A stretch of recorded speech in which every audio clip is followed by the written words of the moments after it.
We are doing it by the Seven of Swords.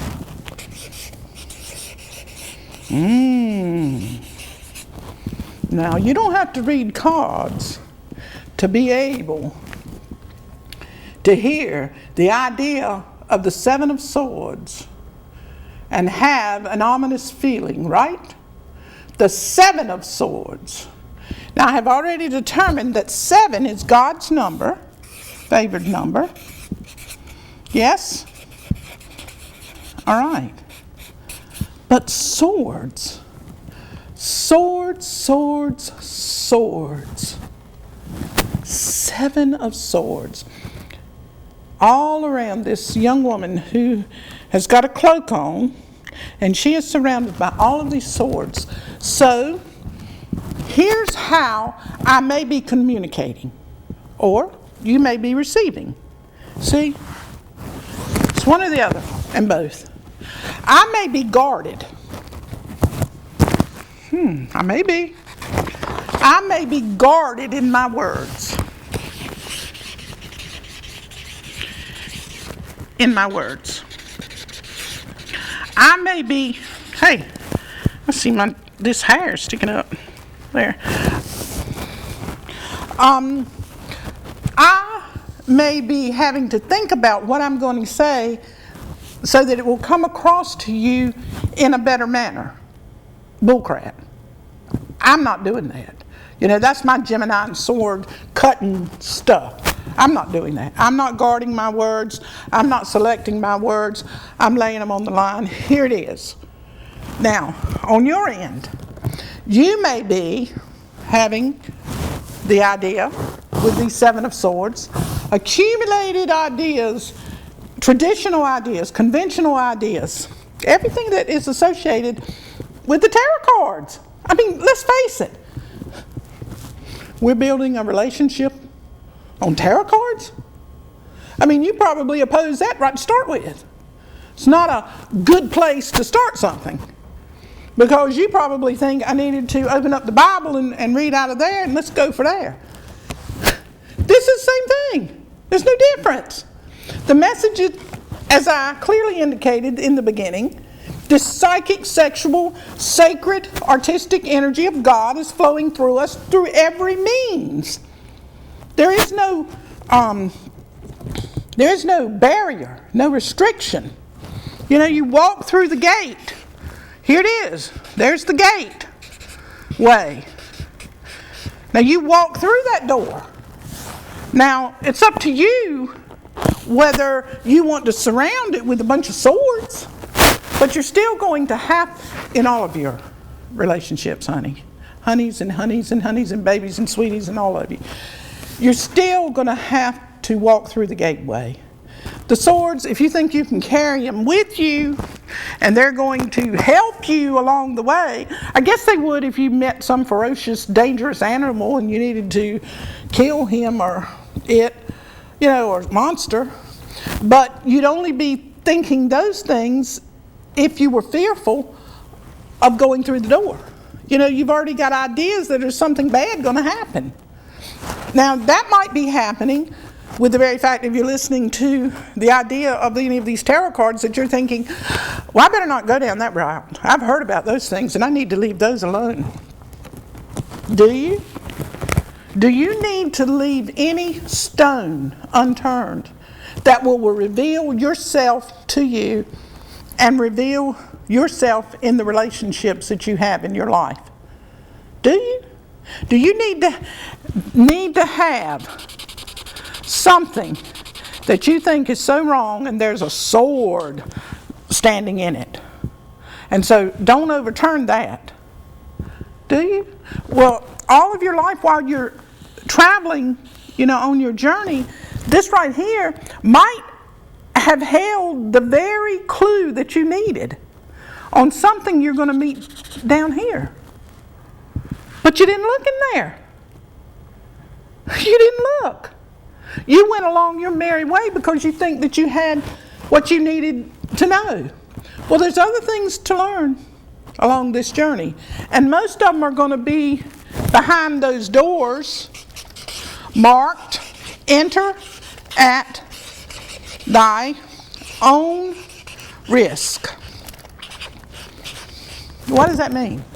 That means when you get to that door, don't knock on it. Kick the SOB down and go on through. God invites you to come boldly upon the throne, if you want to use some Christian terms. Okay, now here's the next part of our journey. This is the fourth house. Okay? The fourth house. And this is the Cancer house. Okay? So these are all of those feelings of where we're real protective and we're real insecure. We're real protective and we're insecure. And most of all, we try to hide. We only show a little part of ourselves because we believe that if we give all we got, we don't have nothing else to give, and we don't know how the other person is going to receive it. So we test the waters. Let me see, how deep is it? How hot is it? Is it too cold? So let's see, where are we at? We've traveled a little ways. Now let's see where we are along this journey that we're making, establishing this relationship, now that we've made it to our home. Am I invited into your home? Are you invited into mine? Do I have restrictions and conditions that you've got to meet before you can come in my home and sit down at my table and eat? Am I making it so that you will feel welcome? Or do you feel like there's something that you've got to do in order to appease me, to please me, to serve me? You know, something I'm talking about in a relationship. Can you be naturally there without doing something that you feel, if you're going to do it, it's going to cause the other person to feel more towards you? You know, it'll tilt the scales in your favor. Is that what you're trying to do? Okay, let's see if that's happening. All day long and twice on Saturday. The Empress. Okay? The Empress rules our domain. And she knows how to lie. She knows how to be deceptive. She knows how to weave tales. She knows how to influence, control, and appear. Pay attention to that word, appear loving, caring, interested. But she's not. She's only interested. Here's the deal, what she's interested in. You are, I am. What's in it for me? That's it. That's all you're interested in any relationship. What am I going to get out of it? That's all. So that, in this sense, as we're traveling along, that's what you want to know. What are you going to gain from this? What will you get from listening to me? Nothing. What will I get from having you watch me while I do this? Nothing. But on another show, I think I said, all things come from no thing. I think I did. But we can't know what they are. See, if we know what they are, they're contaminated. And in the end, if they're contaminated, they're going to poison us. And it's going to kill the relationship and it's going to destroy us. Our health, our mind, our happiness, all of that. Okay. Got that? Now we're moving on to the fifth house. This house is the Leo house, the star. Not that I have 70,000 planets in Leo, and I enjoy every single solitary one of them. This is the Leo house, all right? But this is also the house of anger. It is also the house of gambling.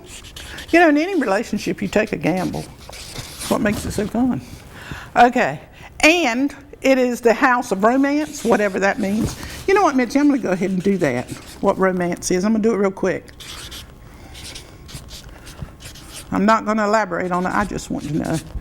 Okay, we got a 12. Yep, the heart of romance is anger. And okay, 13, 18, 21. 33. You call that a master deal? All right. So anyway, this is the house of, it's also the house of children. So these ideas that you're gaining or I'm gaining from doing this, they're going to multiply. Like the Bible said, go out and be fruitful and multiply. All right. So with each and everything that you learn, especially from those non-traditional things that you learned that you never got until you walked through behind those doors, you will be expanded. You will meet a part of yourself that you've never met before. And in this house, talents, abilities, gifts, okay, are all locked up in this house. Because this is the sun. Boom, boom, boom, boom, boom, boom. This is the house of the sun. Yeah. And you know what? When the sun shines, guess what? It's going to cast shadows. So, if it casts shadows, that means there's a whole lot of secrets held up in this house. So in this house, the Empress is telling me that in this relationship, we are exchanging gifts. I am opening up myself to you and I'm performing. You're opening up yourself to me in as much as you can and you're performing. And somewhere in the middle, we're watching a dance take place. Now, if that dance entertains us, all well and good. If that dance bores us, all well and good. The problem, if there is a problem in this relationship so far, is because we are not willing to do what it takes to actualize these gifts. You know what, let's just say right now at this point, and this is the Empress telling me this, if we have a dysfunctional relationship, and this goes for any relationship that you're involved in, but we're talking about ours right now. If it's dysfunctional, whatever that means, you know what? It is not because this person is not doing this or this person is doing this that he or she is cheating or lying or not being faithful or whatever that you can come up with. I don't know. That's not it. It's not it. If you're involved in what you are considering a dysfunctional relationship, the only reason it's dysfunctional is because you have put your life on hold. Okay? That's the only reason. That is the only reason the relationship ain't working. What does that mean, Paula? That means that you're not doing something that it is that you want to do because you think it's going to interfere with how we relate. And somehow, I'm either going to, in your own relationships too, you're going to get mad, I'm going to get mad, it's going to displease, it's not going to work out. If I do that or reveal this or do that, and I can't go on and do what I got to do because I got to be standing there watching you. I got to be a warden over you to make sure you're doing what you're supposed to be doing and that you're going to call me and see me and all that. That's called putting your life on hold. If you're sitting there waiting for the phone to call or the thing to come, the messages to come through the computer and everything, that's dysfunctional. You're not living your life. And by doing that, no matter whether you think it's conscious or unconscious, when you communicate with that person who you believe has caused you to put your life on hold, that anxiety and resentment and bitterness is going to come out. And the other person didn't have anything to do with it. Not a thing. That was all in here. Okay, that's as far as we've got so far. She's beautiful too, though. There's a lot of sexual energy in her, and a whole lot of things goes on in that. But, you know, I talk about sexual energy all the time. Now, this next card, or next area of the relationship we are building, this is the 6th house. All right? And what is that? That is Aries, Taurus, Gemini, Cancer, Leo. What's after Leo? Virgo.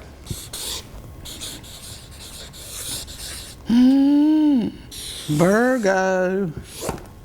This is the Virgo house. Now you got Virgo somewhere in your chart. All right? You got a lot of this. You got a lot of this. And with that, you got this. Now, can y'all see that? That's called expectations and demands. And because you have that, and you've got an idea that you think that you know and that you're right, you do have that too. That's with that. Here's what you're going to get.